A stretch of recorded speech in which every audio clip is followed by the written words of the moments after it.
And they're going to make us out retargeting. They're going to hit their email addresses. They're going to hit their add to carts. That's going to give you a wonderful ROAS on Facebook. That has nothing to do with business success. This week's edition of the D2C Deep Dive is brought to you by Motion. Are you still using spreadsheets to track your creative ad reporting? Well, if you are, you should try Motion instead. Motion bridges the gap with your creative team through visual and digestive reports so that they can make engaging content that actually converts. With one click, you can share insights with your team and add members to your workspace so they can easily deep dive into reports on their own. Motion makes it super easy to identify key drivers for performance and helps eliminate the guesswork in the creative production process. Join the 500 plus teams like Huel, The Ridge, and Foxwell Digital in using Motion to improve their ad results. Say goodbye to creative fatigue and try Motion for yourself with a 14-day free trial at motionapp.com. Hello and welcome back to the D2C Deep Dive. It's good to have you. Today, we're joined by Charles from the Disruptor School. Charles is a Facebook expert. If you want advice on Facebook ads and how to do them properly and how to actually do them profitably, Charles is your guy. So I sat down with him and we had a conversation about why Facebook isn't dead and what you're doing wrong right now and what you should be doing to do it right. This is such a great episode. If you're running Facebook ads, or maybe you've turned your Facebook ads off for one reason or another, make sure you listen to this episode because you're really going to enjoy it. Charles, welcome to the D2C Deep Dive. It's really good to have you. And if you're watching this episode, you are essentially in a forest by the looks of it. Like, are we catching you while passing through the Amazon? Like, where are you at the moment? Yeah, more of a, I think the Amazon, I was going to say Sherwood, but no Robin Hood here. We'll go with the Amazon. I love it. Yeah, it's nice. I stare at myself on camera several hours a day, so might as well make it a peaceful place to enjoy. Charles, today we're going to be speaking about Facebook. You fill my feed with hot takes on Facebook and Facebook marketing, so I thought it was only a good idea to get you on here to speak about it, because I am one of those people that does not believe Facebook is dead. I think we like people that say that, it angers me because it's not. It's still one of the most powerful tools that we have as, content creators, as marketers, whatever you are listening. And so I think I want to start first of all by just introducing yourself, like your journey to get to where you are now, to give people a bit of context to why I've brought you on to talk about Facebook. Why you? Sure. My career started about 10 years ago after the Hulk Hogan sex tape ruined my radio career, and I stopped being a touring musician. I moved to California, still play a lot, but got a job at an ad agency doing data entry for social, growth hacking, automated my entire job so that I was doing the work of like 8 people, watched the entire episode, show The Wire in about 2.5 months. Got fired from that job because their client realized that we were doing illegitimate growth stuff. Started an agency, won the show The Pitch on the AMC for the very last episode. They canceled it as soon as they put me on the air. We won the business of 1-800-Flowers, where they were trying to do this weird thing of spending $100,000, but you couldn't do anything on television or radio or print. It had to be all online and no search. It had to be all social, which was in 2013 this bizarre concept. And we did great there. So became the AOR for that. Since then, I moved to being supervisor at Omnicom, where I was managing 7-figure budgets, working with the teams from CBS, Nissan, Apple, Levi's, Activision. I was there when they brought in the Facebook Pixel, which, by the way, was a bigger cataclysmic event than iOS 14 ever was. So many agencies went out of business because they didn't want to run conversion events. I launched the first lead gen ad. I was in the shower and it came to me that we might as well be able to run ads for Nissan, who was the client who I had an alpha minimum for. Why not run this weird new ad that Facebook is trying to get anybody to use? Facebook gave me $1 million to try it.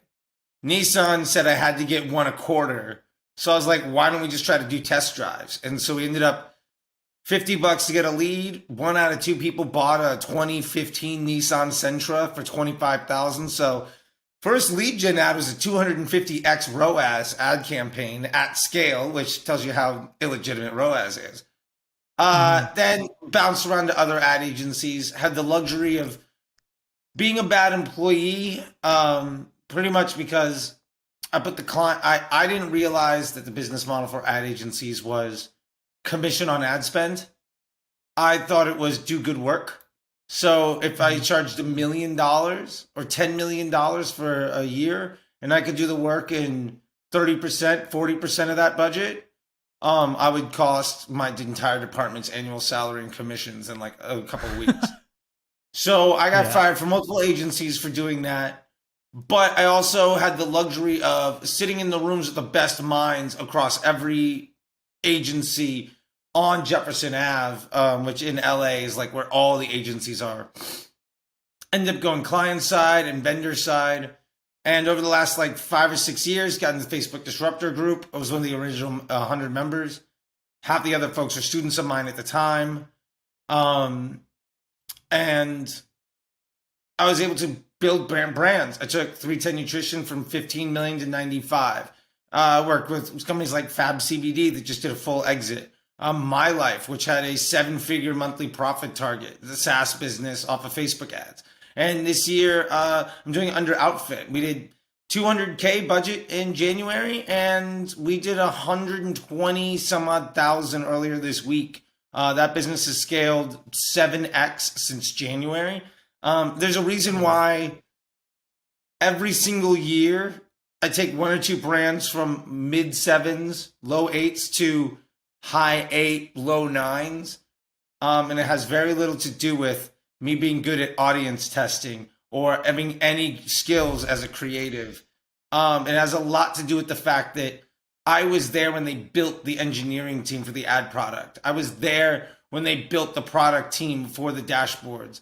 I was there at the introduction of automated rules and lead gen. I ran the alpha for DPA and Canvas ads, rest in peace. And like, I literally wrote the book that Facebook used in the Disruptor group to identify how to use CBO for creative testing, especially on the back of advanced matching. And basically from there, in 2018, dynamic ads, CBO, broad targeting, auto bid, auto placement became the thing that I couldn't beat as one of the world's best, according to Facebook, day traders on the platform.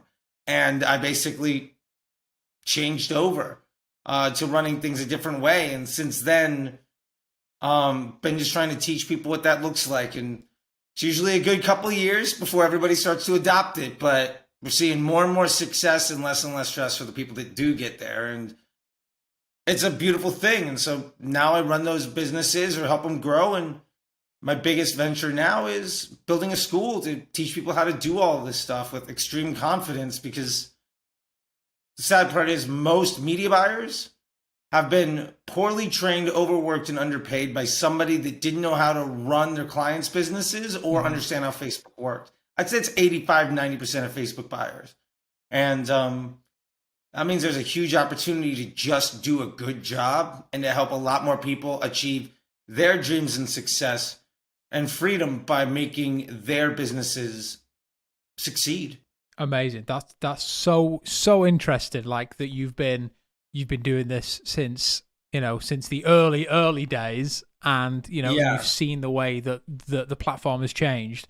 And one of my main questions is, like I mentioned at the start, is that everyone is saying Facebook is dead all the time and how everyone should be using TikTok instead and how, blah, blah, blah. We've heard it every single time a new platform comes along. It's always the same story. Why do you think people think Facebook's dead? I think it's 3 reasons. And I think that's a great question because it's very psychological more than database. I mean, database argument shoots that in the water. Like, you're dead in the water if you make that 100%. Mm-hmm. It's also, it's like if you have a database argument that says television doesn't work or print ads don't work or direct mail doesn't work. Like, that is just a fallacy. But I think there's 3 reasons. Number 1, using the tool in the wrong way has become less and less effective. Facebook has gotten better and better at prioritizing the end user experience in their data.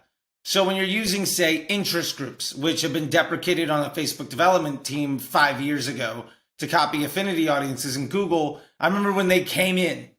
Or if you're using retargeting, which was made obsolete by advanced matching, and then tremendously harmed by iOS 14. Not because audiences are smaller and tracking is worse, but because users aren't in multiple places of the funnel. They're just in wherever the last event fired. So if you purchase, you're not also in the add to cart and in the page view and in the view content audience.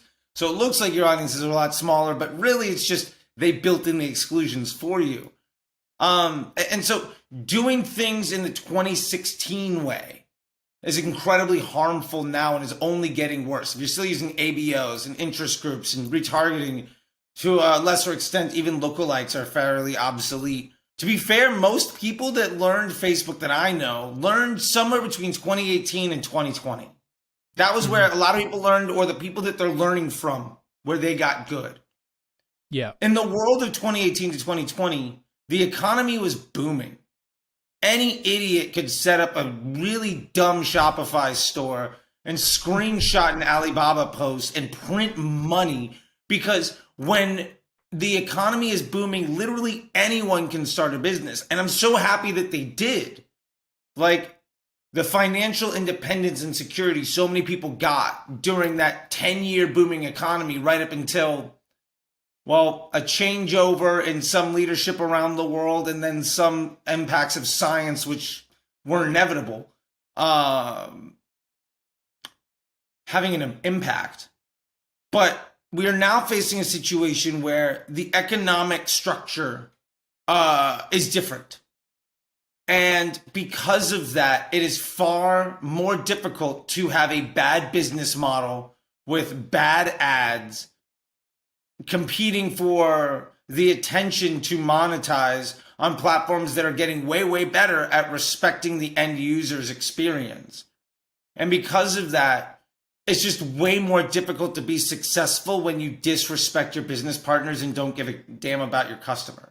Platforms have gotten really good at basically squeezing those people out.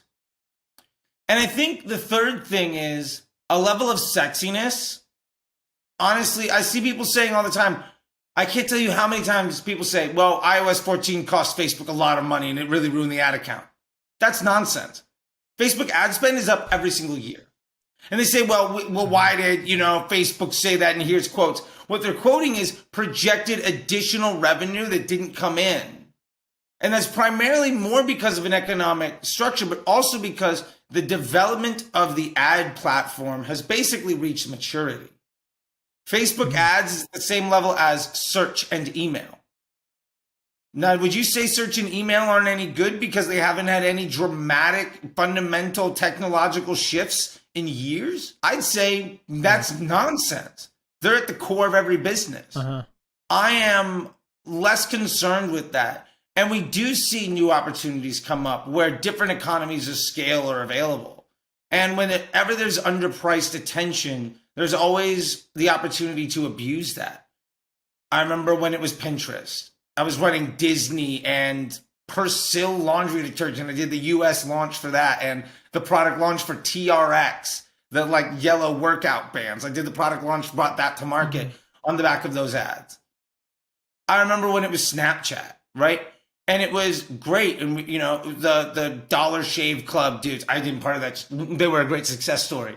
And I was doing stuff with them for a lot of different brands.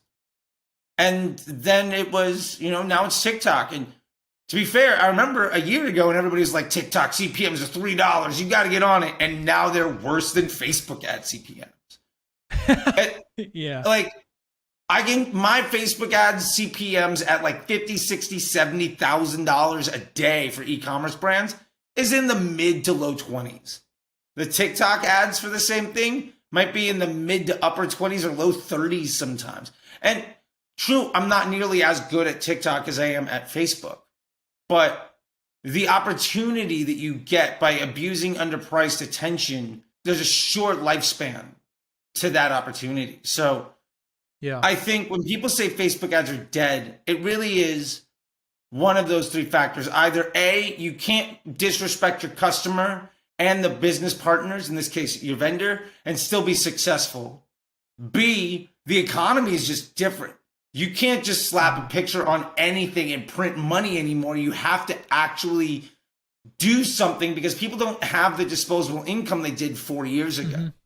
Yeah. And three, I think there is a narrative around easy money and honestly also corporate positioning that people take at face value instead of understanding the opportunities that are in front of them. And I'm excited that we get to dive deeper into that, because I think if you're saying that Facebook ads don't work, I hope that you also say that email and search don't work, because it's not the sexy new thing. And I promise you, if you're avoiding email and search and social, you're not doomed, because maybe you're excellent at affiliate and influencer and other things, but you are avoiding work and revenue generation in a way that the vast majority of marketers are tremendously successful at. What do you think most brands are doing wrong on Facebook? You kind of touched on it a little bit then, but like, you know, is that middle of the funnel, bottom of the funnel, top of the funnel system even working anymore? Because like you mentioned, I was taught Facebook ads, and I haven't run Facebook ads in a very long time, but I was taught Facebook ads, you know, the traditional campaign structure, which is, you know, covering all those bases, excluding purchasers, you know, having a retargeting campaign, all that usual stuff. Like, that's how I was taught to run Facebook ads. Is that just not a thing anymore? I actually thought about this a lot more before with the prep to this, and I've always said, like, no, that's a bad idea. But I want to amend that. It does work. You can get C+ success doing it that way. You can work far harder than you need to get a far worse result than you deserve by doing things in the wrong way, but it doesn't mean it won't work. Mm-hmm. I see people that are successful in that way consistently. I also think that they're successful because their definition of success is something that sells their opportunity short. If you were doing F work and now you're doing C+, that's amazing. If you're making it work, good for you. And I don't want you to feel shamed or that, like, well, it's working for me, so this person's crazy. That's good for you. I'm glad it's working. But there is a big difference between trying to not go out of business by working 6 to 8, 12 hours a day where you're never able to take a break and you have to be right on every guest that you make and tremendously impair your upside. Mm-hmm. There's a big difference between that and massively scaling your business. The brands that I take from 6 to 8 figures, 7 to 9 figures, they are not focused on non-scalable workflows. You cannot scale a business if the owner has to work in the business in order to make it work, or you have to force employees to work so hard that they're ineffective. Henry Ford made the assembly line, right? Now, yeah, sure, there are, British car companies that make the car by hand out of wood all day long, and they're going to be beautiful. Lamborghinis are wonderful. And they make 200 a year, right? Mm-hmm. Or you can make 20,000 a day. And if you want to make real money and you're not selling a $200,000 product, economies of scale and business metrics say that you have to find better ways of solving the problem. And what I would tell people is, it's called the ads manager for a reason. You're not ever doing the work. You are the manager of the machine. You are the factory foreman. And your job isn't to micromanage every employee to the point where they cannot work without you. Your job is to set them up to be so successful that you never have to do the work. And that's the real difference between people that work really, really hard and pat themselves on the back because they get C+ work, which, hey, look, if that's above an F and you're successful, awesome. But the difference between that and working 15 minutes a day, 90 minutes a week maybe, and taking your business from struggling at 5 or 6 to a successful 6, 7, 8, 9 figure business, you're never going to be able to work 10 times harder. So you have to start using the tools in the way they're designed to be used in order to be successful. So yes, that TOF, MOF, BOF stuff works, but you can also build a house using just a wrench and duct tape. Doesn't mean I want to live there. And I just want to make that clarification because I don't want to alienate folks that learned that way, because it doesn't mean you're dead, but just I think people have been taught to value the wrong angles of work when it comes to this, because you should be spending your time on business model. You should be spending your time knowing the value and volume and cost of parts of the funnel and customer journey. You should be focusing on incremental lift and LTV far more than what ad works so well I can spend my entire budget on it so that 3 weeks from now I have to start all over. There's a very different mindset there. And that's the difference between an 8 and 9 figure business and somebody struggling out of the garage to get to a 6-figure one. Yeah. And then the next thing that we always hear is the best way to target now and the best way to run ads is just to let the platform do its thing, right? That these platforms are advanced enough that really all we need to do is input some creative, a landing page, all that stuff, and then just monitor the things that, and just change the things that we can control, like your landing page, like your creative. These are things that we can actively change and make a difference on, and then just let the platform do the work. Is that the best way to advertise on Facebook? Absolutely. And I will say this.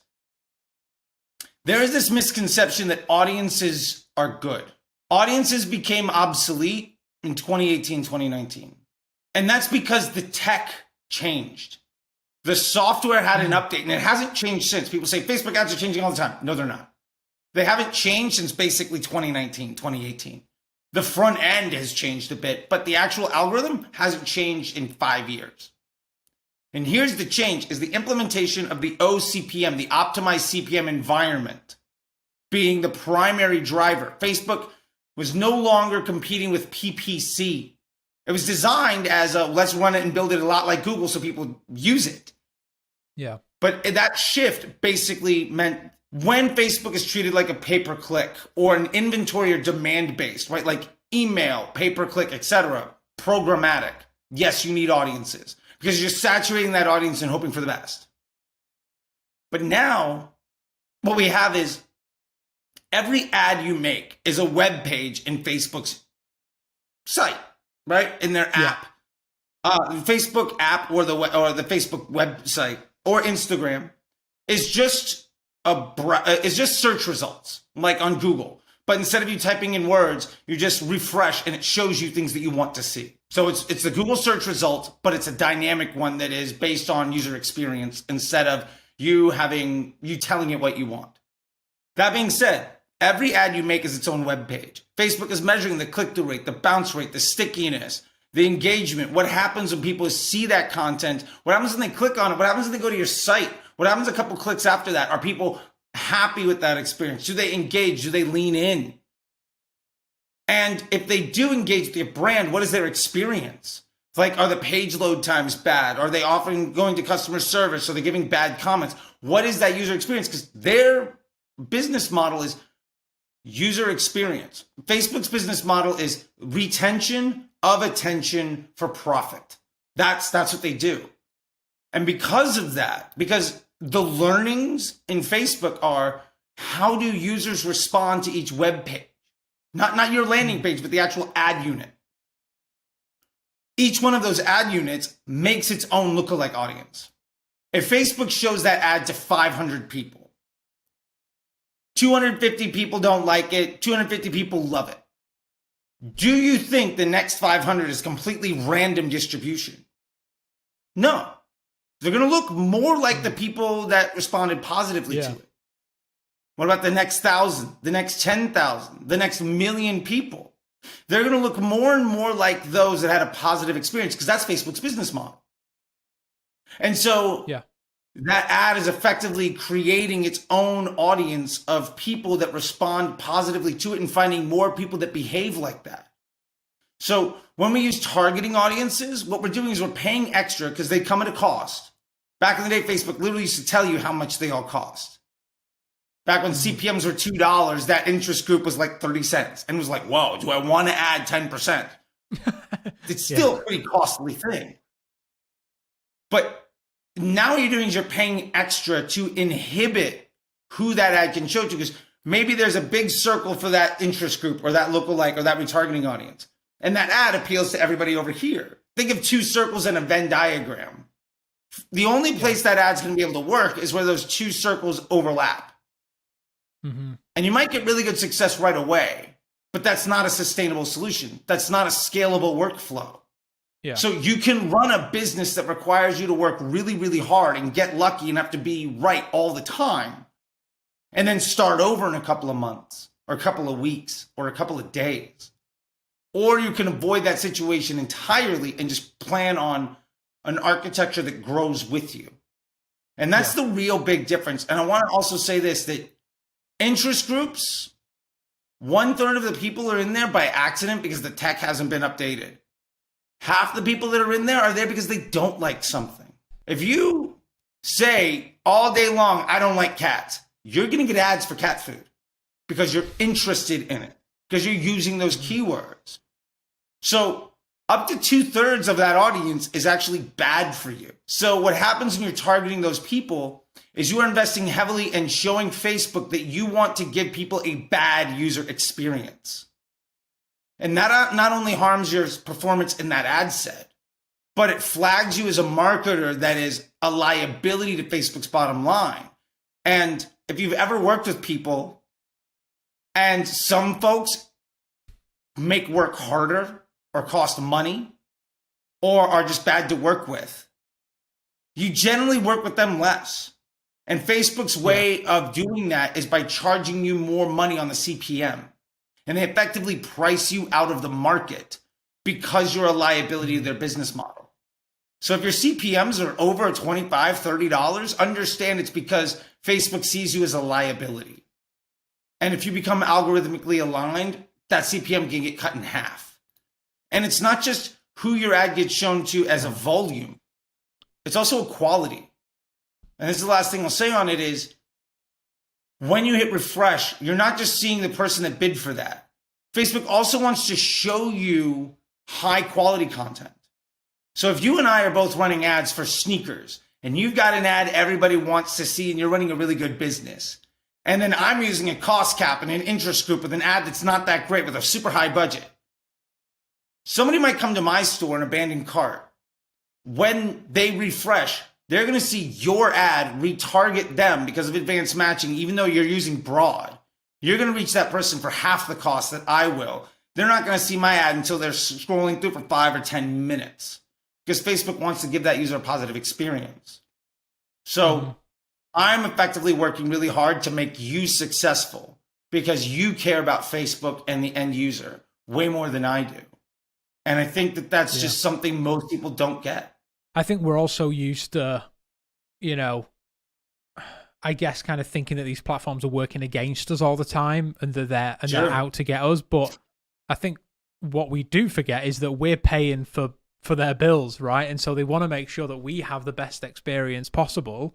And so they're gonna, they're gonna put things in place in order to make that happen. And we need to stop thinking that they're out to get us all the time, because I don't think they are, but I think a lot of people think that way because they work so overly hard to try and make something work, and then it doesn't work. So we mentioned there that creative is one of the things that we control. How important is creative in that, in that scheme of kind of letting the platform do its thing? How important is creative? How much creative should people be testing? It's a great question. I did a study a few years ago with Facebook where we tracked eyeballs through the Facebook. It was an obnoxious test, but this is like the kind of things that I do sometimes with Facebook. We tracked people's eyeballs while using the platform. 75 to 80% of where the eyeball goes initially is on the creative, the image or the video. So that's 75 to 80% of the thumb stop. The technical term is thumb stopping. The average person, by the way, swipes the height of the Eiffel Tower on a daily basis on a phone smaller than their face. So that tells you how much thumb stopping you have to do in order to get their attention. 10 to 15% is done by the headline after they see that image. And then they go to the copy. Now, it's not to say that the headline and the copy aren't important. They validate and inform and give more context to that creative. But the world's best copywriter, if they have to put their words up against bad images that nobody cares about, they're going to struggle mightily. And it's an unfair situation because some copywriters are amazing and a bad copywriter with good creative will probably beat them. And that's not fair, but that's just the lay of the land because of how attention works on a visual medium. Facebook is scanning every frame of every video and every image, and it understands. Like, Facebook knows this is like an IKEA lamp. It knows that that is a Pittsburgh Steelers terrible towel. Like, it knows what, like, Amazon store is selling this "I work hard so my dog's gonna have a good life" like sign, right? They know. They've scanned that image. So when they're doing targeting based on that ad's interactions, your very first impression of your very first ad is a retargeting ad based on the content in the creative and the keywords that you're using. So there's a lot of context clues. And for instance, like if you got a bunch of kids riding a bike and you're trying to sell shirts and they're drinking a Coca-Cola, Facebook's going to know, well, they're drinking a Coca-Cola, they got a Huffy bike, they're in like Southern California, and oh, by the way, here's this shirt. They're using all of those context clues to make sure that somebody that wants to see that sees that ad. It's not just, we have a shirt. Usually the product that you're pushing forward has very little to do with the targeting if there's anything else going on, which is one reason why we see unboxing videos be so successful, or why we see UGC where it's just the product feature be so successful. Because there is a higher match rate to the content to the user versus very elaborate videos that feature all sorts of different things that might not work. Yes, they might be less interesting, but also because there's such a greater disparity in how that data lines up with success. Because honestly, selling a fun t-shirt has nothing to do with the soda somebody's drinking. But because that's a context clue, it's being used in the targeting parameters. So yeah, like there's a lot to it, but the creative is king. I mean, that really is what stops the thumb and makes people interested. And you have to combat for attention before you get anything. At the end of the day, you could have 4 carnivals on the side of the road. You're going to go walk into the one where that barker is making you interested. The signs on the side are like, it might be a far worse carnival experience. It might be the worst freak show on the planet. But that person got you in the door. And that's Facebook's job. The rest of it is business model, website, product quality, customer service. But we're the carnival barker. We are the sign spinner on the street. And doing that well is going to be a thumb on the scale for your business versus not. As we head into Q4 now, arguably the most important season for a lot of brands, what should those brands be doing on Facebook with their creative, with their targeting, whatever, in order to optimize it and have the best Black Friday, Cyber Monday, Christmas period, holiday period that they can possibly have? Because I'm sure that question is on the minds of so many people right now. Oh, absolutely. And I will say this, I've probably made $100 million in AdSense mistakes around Black Friday. So I've got a few opinions on this from life experience. I will say the most common thing people are going to do is they're going to make a $15, $20, $30 discount, 30% discount on everything. And they're going to make creatives that say big discounts. And they're going to blast out retargeting. They're going to hit their email addresses. They're going to hit their add to carts. They're going to hit all sorts of audiences they've developed. And that's great. That's going to give you a wonderful ROAS on Facebook. That has nothing to do with business success. ROAS has nothing to do with cash flow. It's an out of context data point, and honestly, it doesn't mean anything for incrementality either. Because ultimately, 3 things. First, when you are doing that, when you're just smashing your retargeting audiences, your retention, all of that, first, maybe you're giving a little bit of lift, but you are focusing on giving a discount to customers that might already buy. They might already buy from you anyway, and they're also being targeted by 5 other channels. So you might have email and search and TikTok and Facebook all saying they drove you $50,000 in sales today, but your finance department says you sold 85 grand. Reporting says 200. Now you're like, well, I can't trust any of the platforms. Like, no. They're all being honest with you based around the parameters that you set. But you have ego-based marketing running your strategy of ROAS. And that's tremendously harmful. Second thing is, when you do that, generally speaking, you're turning off your evergreen campaign. I mean, I run entire ad accounts out of one campaign where I'm doing testing and scaling inside of one campaign, and that's it. And like, this is, by the way, my account structure for this. Like this account structure will make you millions. 1 winner's ad set with post IDs, 2 dynamic creatives. Let that be your business objective in targeting testing. That right there, I've made hundreds of millions in revenue from clients with that account structure, and there's literally nothing else, all targeting broad. But if you have to turn that off to run sales, now you're impeding the data that's coming into the system. So when you turn it back on, it's going to be a little bit worse. And the third thing, running discounts is one of the worst things you can do as a business. And there's 2 reasons for that. First is LTV. So many people are focused on lower CPA and higher ROAS. That's great on day 1. But we shouldn't be focusing on that. We should be focusing on profitable scaling margins. How much revenue am I going to generate off of this customer journey? And how much does it cost for me to acquire that customer journey? And what's my operational cost to, fulfill that customer journey? So if I'm discounting, my LTV is immediately harmed. Like, it's going to be lower because I already lost, instead of a $50 item, I'm selling it for $35. So my LTV is immediately $15 less off the start. Also, for decades, consumer psychology tests have been run, and people that buy due to pricing, price sensitive, discount buyers are far, far less brand loyal. Yeah. They are loyal to the retailer. They'll shop at Walmart all the time, but they don't give a damn who makes the product. Yeah. And what that means is you are sacrificing long-term lifetime value to fill your buyer pool with people who are far less likely to ever buy a second time. So you're making less money on the first transaction to acquire audiences that are far less valuable long-term. And you're doing so in a way where you're also focusing your marketing efforts to get people who would pay full price to pay you less. So your new customers are far less likely to ever buy again, and they're giving you less money up front. And your existing customers, their LTV is harmed because they're waiting for the next sale. If you did a Labor Day and a Black Friday and a New Year's and a whatever, those people that would have paid full price, you might now be getting 20, 30, 40% less on the LTV of that customer. And when you're running Facebook ads to convert them versus email and other things, you're also paying money to get that sale that's less valuable.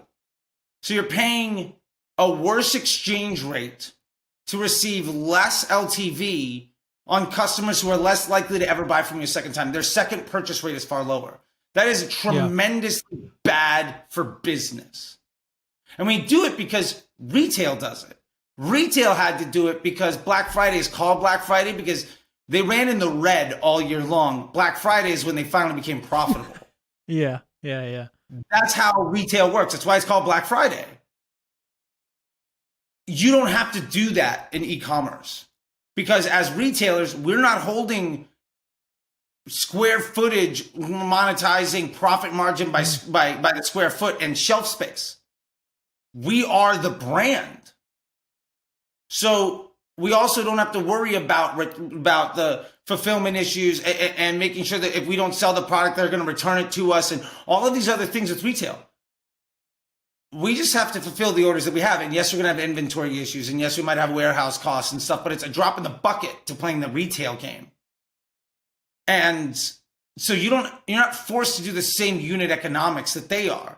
And if you're trying to compete with big box store brands playing the game the way that they do, and their pockets are 10,000 times deeper than yours, you're going to lose that game. So instead, focus on the acquisition of profitable customer journeys. And instead of discounting your products, focus on bundles, focus on upsells. One of the things that I brought to the table a few years ago, my boss at the time was this woman, Marina. She's the one that invented the "but wait, there's more" tagline for infomercials, which is like, nobody cares. But if you're a marketing nerd, you're like, oh my God, that's amazing. We've realized nobody was doing that online. So the bright idea at the time was, you don't want a full price product. You don't want to buy this pen for $5. What if I sell you 4 of them and give you one for free? So now you might buy one for $5, but if I offer you 5 for 20 with free shipping and free returns, I'm getting 4 times the AOV, and maybe the average person buys 2.5 pens, so they're worth $12.50. If I get $20 from you on transaction 1, my LTV immediately went up. Yeah. And because you bought more products from me and you paid extra for it, your emotional investment in that brand is higher. You're actually more likely to have a second purchase. So when you upsell and do bundles and cross-selling during these periods, you're more likely to improve your LTV, acquiring customers who are more likely to have a second purchase rate. So when you go to investors to get funding for your business, and bankers and credit operators and VCs, when you have spent your time acquiring customers that have a higher LTV and a higher return rate for more purchases, you're immediately more attractive, and you can project cash flow and you can project inventory. Way easier than saying, we're going to try to have a really good cash day. Our Shopify is going to hit 20,000, 50, 100, whatever it is, at the expense of future success.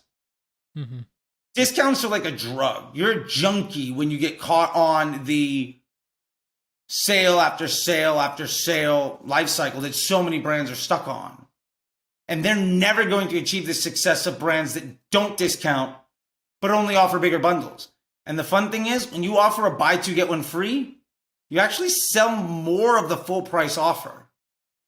Because the buy two, get one free now makes, I'm not sure if I want that yet. I'm going to just try to pay full price. And if I like it, then I'll take the huge discount. Now you're selling 3 products or more. And that is a big, big shift in the mental thinking. Use Labor Day, Black Friday, etc. as a customer acquisition tool. Use it to conquest retail brands. Especially in economic hardship, these brands are bringing the people into the castle because they just need to make sure that their investors and stockholders are seeing something. That means the countryside is open for the pillaging. You don't have to be better than your competitor. You just have to be better than the big box brand that doesn't care about their customer, and you can steal their customers forever because you care about them. This is the biggest opportunity for customer acquisition growth. And if you use it as such, your Q1 is going to be bigger than your Q3.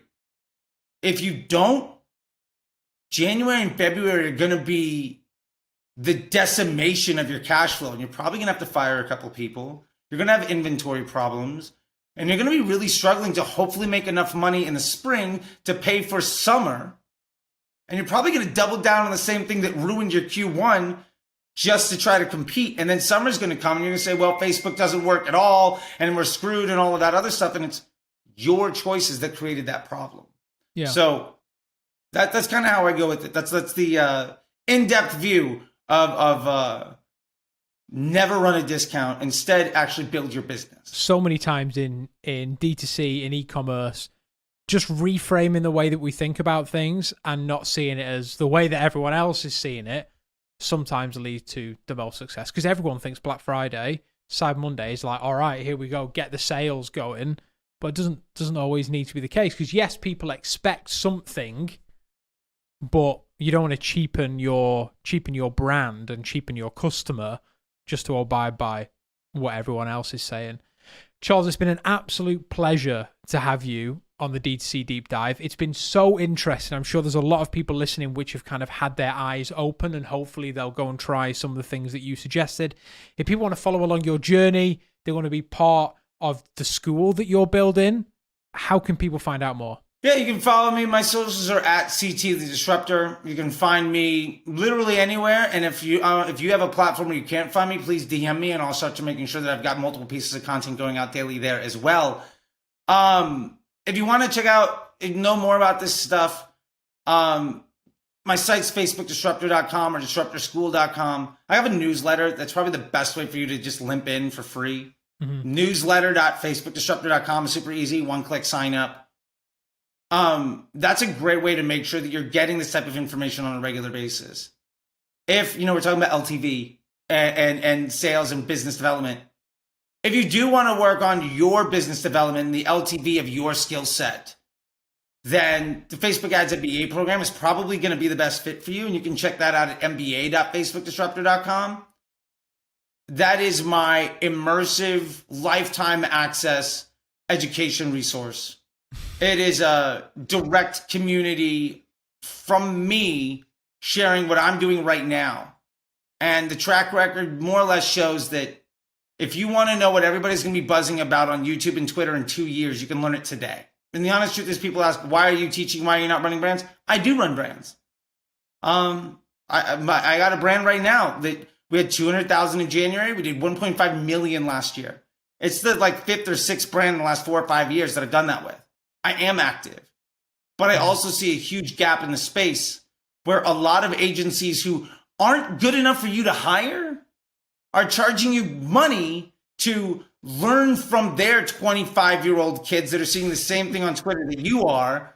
And that same person that you would be on a sales call with that you'll never, ever see again is the spokesperson for.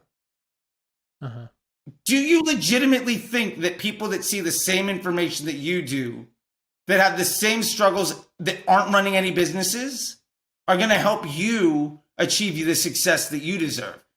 The answer to that is probably no. You're only as good as the people you surround yourself with.